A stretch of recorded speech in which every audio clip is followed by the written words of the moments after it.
What if? Perhaps the most powerful two words in human history. What if we could make fire? What if we could fly? What if we could use a person's own cells to grow a new healthy organ to replace their diseased one? The man who asked that question also answered it by leading the first team to successfully grow and implant a human organ. In doing so, he changed the future of medicine. We're not really looking just at technologies that can manage disease.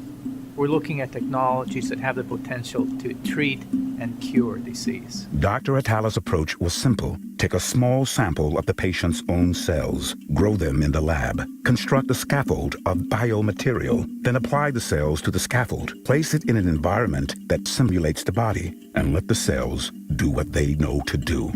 In a short time, a new functioning organ is ready to implant. Simple concept, but attaining success took years. Actually started out in this field creating these tissues and organs, making them one at a time, and actually creating them by hand. So the challenge for us is how do we actually scale up? And bioprinting ended up being an option that we could pursue. And bioprinting actually uses your typical printing technology, kind of like a desktop inkjet printer really, but instead of printing with ink, we're printing with cells. Expanding on this idea, Dr. Atala and his team began using 3D printers to create more complex organs. This heart-like structure was created with a 3D printer, and a few minutes later, the cells began beating in synchronicity.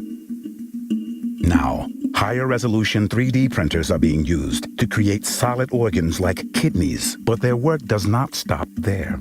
We're currently working in about 30 different types of tissues and organs, and of course some of these we've already been able to put into patients. So our hope for the future really is to try to get even more numbers of organs that we can target, and also a lot more patients that can benefit from these technologies.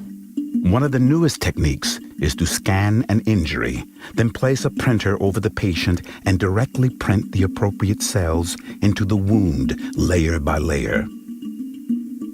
And there's no doubt in my mind that the best possible solution for a patient who requires a tissue or an organ is to really replace it with one of their own. And so having these technologies that allow us to do that, and hopefully will allow us someday to be successful at this in large numbers, is really something that inspires not just me, but our whole team. In the future, the goal is, why can we not regenerate the organ itself inside the body without actually having to go through the outside process? And so we're looking at these alternative treatments and hopefully make our own technologies obsolete. Dr. Anthony Atala focused forward.